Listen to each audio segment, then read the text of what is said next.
संकट चतुर्थी व्रत कथा एवं विधि। एक समय की बात है, विष्णु भगवान का विवाह लक्ष्मी जी के साथ निश्चित हो गया। विवाह की तैयारियां होने लगी। सभी देवी देवताओं को निमंत्रण भेजे गए, परंतु गणेश जी को निमंत्रण नहीं दिया। कारण जो भी रहा हो, अब भगवान विष्णु की बारात जाने का समय आ गया। सभी देवता अपनी पत्नियों के साथ विवाह समारोह में आए। उन सबने देखा कि गणेश जी कहीं दिखाई नहीं दे रहे हैं। तब वे आपस में चर्चा करने लगे कि क्या गणेश जी को नहीं न्योता है या स्वयं गणेश जी ही नहीं आए हैं। सभी को इस बात पर आश्चर्य होने लगा। तभी उस सबने विचार किया कि भगवान विष्णु से ही इसका कारण पूछा जाए। विष्णु भगवान से पूछने पर उन्होंने कहा कि हमने गणेश जी के पिता भोलेनाथ महादेव को न्योता भेजा है। यदि गणेश जी अपने पिता के साथ आना चाहते हैं तो आ जाए। अलग से न्योता देने की कोई आवश्यकता भी नहीं थी। दूसरी बात यह है कि उनको 1.25 मन मूंग, 1.25 मन चावल, 1.25 मन घी और 1.25 मन लड्डू का भोग दिन भर में चाहिए। यदि गणेश जी नहीं आएंगे तो कोई बात नहीं, दूसरे के घर जाकर इतना सारा खाना पीना अच्छा भी नहीं लगता। इतनी वार्ता कर ही रहे थे कि किसी एक ने सुझाव दिया, यदि गणेश जी आ भी जाएं तो उनको द्वारपाल बनाकर बैठा देंगे कि आप घर का ध्यान रखना।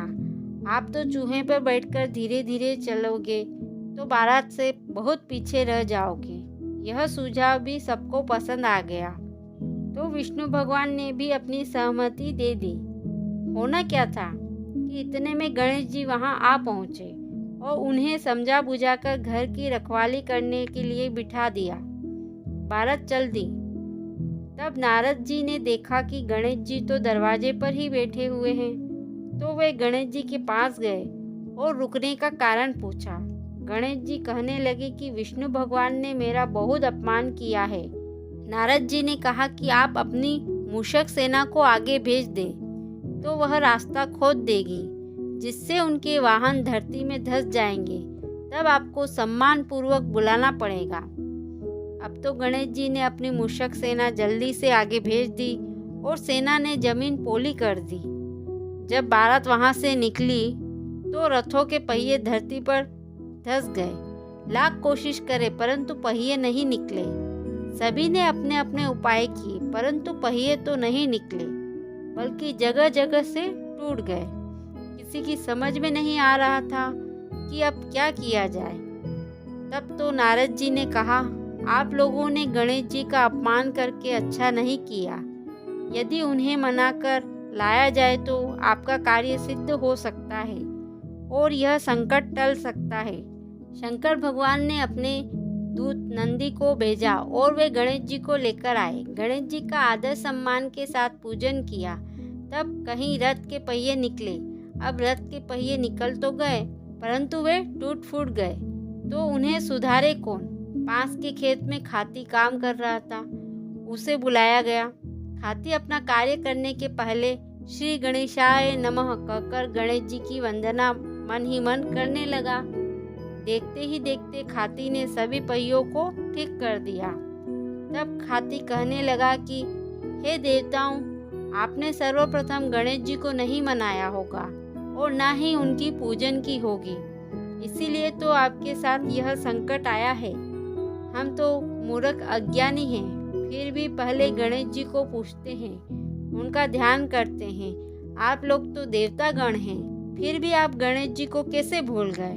अब आप लोग भगवान श्री गणेश जी की जय बोलकर जाएं, तो आपके सब काम बन जाएंगे और कोई संकट भी नहीं आएगा। ऐसा कहते हुए बारात वहां से चल दी और विष्णु भगवान का लक्ष्मी के साथ विवाह संपन्न करा के सभी सकुशल घर लौट आए।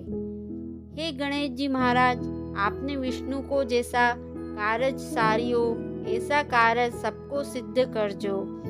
बोलो गजानन भगवान की जय।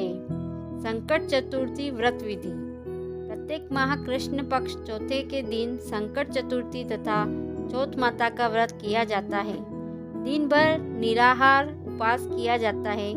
चंद्रोदय होने पर अर्घ्य देकर तथा गणेश जी एवं चौथ माता की पूजा करके लड्डू का भोग लगाकर भोजन करते हैं। वैशाख कृष्ण 4 से ही चौथ माता का व्रत प्रारंभ करते हैं। ओम श्री गणेशाय नमः।